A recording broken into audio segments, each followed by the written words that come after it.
बिहार आर्थिक अपराध इकाई एडीजी नैयर हसनैन खान ने जानकारी देते हुए बताया कि आर्थिक अपराध इकाई द्वारा नारकोटिक्स कंट्रोल सेल को विकसित करने के लिए आर्थिक अपराध इकाई में नारकोटिक्स सेल में एक एसपी रैंक के अधिकारी की नियुक्ति की जाएगी। गृह मंत्रालय एएनटीएफ एंटी नारकोटिक्स टीम बनाया जाएगा, जैसे अन्य राज्यों में है। गृह मंत्रालय भारत सरकार के अधीन में कार्य कर रहे हैं। मुख्यालय स्तर पर बिटको में भी नारकोटिक तस्करी को रोकने पर विचार किया गया है, जिसमें फील्ड में भी डीएसपी और इंस्पेक्टर रैंक के अधिकारी की तैनाती। जो भी संवेदनशील इलाकों को चिन्हित किया गया है जहां नशे के कारोबार की टकारी बड़े पैमाने पर होती है, उन जगहों पर इनको तैनात किया जाएगा।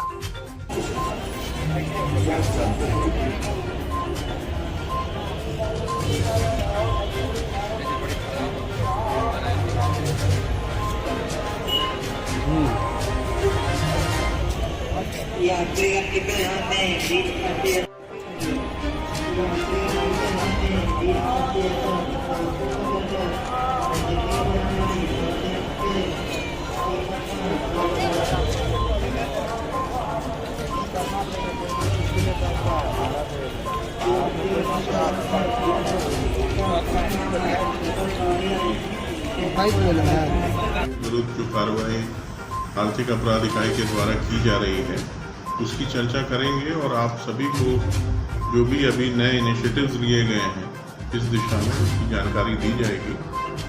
आप सभी अवगत हैं कि आर्थिक अपराध इकाई बिहार की नारकोटिक्स के विरुद्ध जो अभियान चलाया जा रहा है और ख़ास तौर से जो लोगों को अवेयर किया जा रहा है इस दिशा में, और जो ऑपरेशंस भी कंडक्ट हम लोग करते हैं समय समय पे इंटेलिजेंस के आधार पे, इन सारी चीज़ों की सबसे जो विशेषज्ञ एजेंसी है वो यही है आर्थिक अपराध इकाई। इसका संचालन पूरे प्रदेश में हमारे जो ज़िले में एसपी हैं, रेंज लेवल पे डीआईजी आईजी हैं, और इसके साथ जो और स्टेक होल्डर्स हैं स्टेट में, जैसे हमारी केंद्रीय एजेंसियां हैं, पैरामिलिट्री फोर्सेस हैं, नारकोटिक्स कंट्रोल ब्यूरो जो भारत सरकार की विशेषज्ञ एजेंसी है, उसके साथ समन्वय स्थापित कर और जो राज्य की बहुत सी इकाइयां हैं, बहुत से विभाग हैं जो इस दिशा में कार्य कर रहे हैं, जैसे ड्रग कंट्रोलर का ऑफिस है, सामाजिक कल्याण विभाग है जिसके द्वारा हम लोग जन जागरण और लोगों को अवेयर करने की कार्रवाई करते हैं।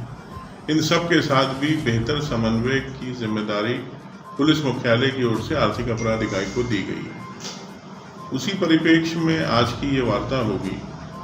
और सबसे पहले मैं आपको ये बताना चाहूँगा कि आर्थिक अपराध इकाई में नारकोटिक्स सेल जो है इसको हम लोगों ने विकसित किया है और पुलिस मुख्यालय के साथ इस संबंध में कई बैठकें हुई हैं, जिसमें ये निर्णय लिया गया है कि अभी तक जो रिसोर्सेज हैं उसको और अधिक बढ़ाया जाए। बढ़ाए भी गए हैं, प्रक्रिया चल रही है, शीघ्र इसमें और विकसित होगा। और ये निर्णय ले लिया गया है कि नारकोटिक सेल जो आर्थिक अपराध इकाई का होगा वो अब एक पुलिस अधीक्षक स्तर के पदाधिकारी के अधीन होगा। तो बहुत शीघ्र यहाँ पर एक एसपी रैंक के अधिकारी की पोस्टिंग होगी। पुलिस मुख्यालय की ओर से इस संबंध में हम लोगों से वार्ता हुई है और ये कार्य प्रोसेस में आ चुका है। इसके अलावा यहाँ डीएसपी इंस्पेक्टर्स की भी संख्या बढ़ाई जाएगी।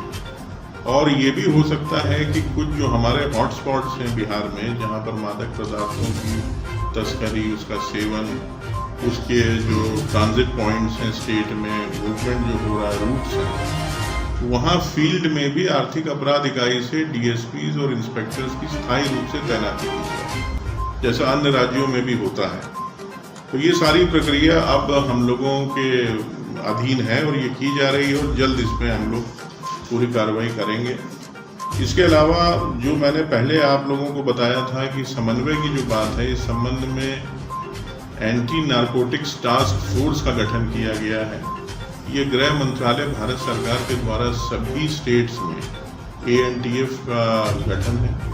एएनटीएफ डायरेक्टली बिहार में एडीजी आर्थिक अपराध इकाई के अधीन है और इसमें सारे आयाम हैं। इसमें कार्रवाई, इंटेलिजेंस कलेक्शन, समन्वय, अवेयरनेस, और इसके अलावा भारत सरकार से समय समय पे जो दिशा निर्देश प्राप्त होते हैं उनकी भी कार्रवाई होती है। कुछ महीना पहले माननीय गृह मंत्री के द्वारा स्वयं पूरे देश के एएनटीएफ चीफ्स की बैठक की गई थी और इसके अलावा यहाँ पर भी हम लोगों ने 2 बैठकें की हैं अपने सभी स्टेक होल्डर्स और इंटेलिजेंस और जो भी एजेंसीज इस कार्य में लगी हैं। एक बैठक जून में हुई है 2023 में और एक पिछले सितंबर 2022 में भी हुई है। तो आप समझ सकते हैं कि इसको सबसे बड़ी प्राथमिकता दी जा रही है। और जैसा हमारे राज्य में पूर्ण नशाबंदी ऑलरेडी लागू है, तो नारकोटिक्स के विरुद्ध भी बहुत व्यापक अभियान चलाया जा रहा है। हर लेवल पे ये कार्रवाई हो रही है और इसका जो कनेक्शन है पेटी क्राइम्स में, जो नारकोटिक्स में आप देखते होंगे कि नशाखोरी की वजह से जिस प्रकार के लघु अपराध होते हैं, उसका विश्लेषण और उसके बारे में भी डीआईजी साहब विस्तार पूर्वक आपको बताएंगे। वो चीज़ भी बहुत इम्पॉर्टेंट एंगल पे हम लोग ऑब्जर्व कर रहे हैं, देख रहे हैं। उसके समाधान के लिए एएनटीएफ के माध्यम से भी एसटीएफ का भी कंपोनेंट एक इसमें रहेगा। तो ये सारी चीज़ें देखी जा रही हैं और ज़िला स्तर पर लगातार हम लोग जो हैं वो एसपीज, डीएसपीज, सिटी एसपीज से निरंतर संपर्क में और कार्रवाइयाँ चल रही हैं। बाकी मैं रिक्वेस्ट करूँगा डीआईजी साहब से कि अब वो आपको पूरी इसमें विस्तार पूर्वक जो कार्रवाइयाँ हैं वो बताएंगे।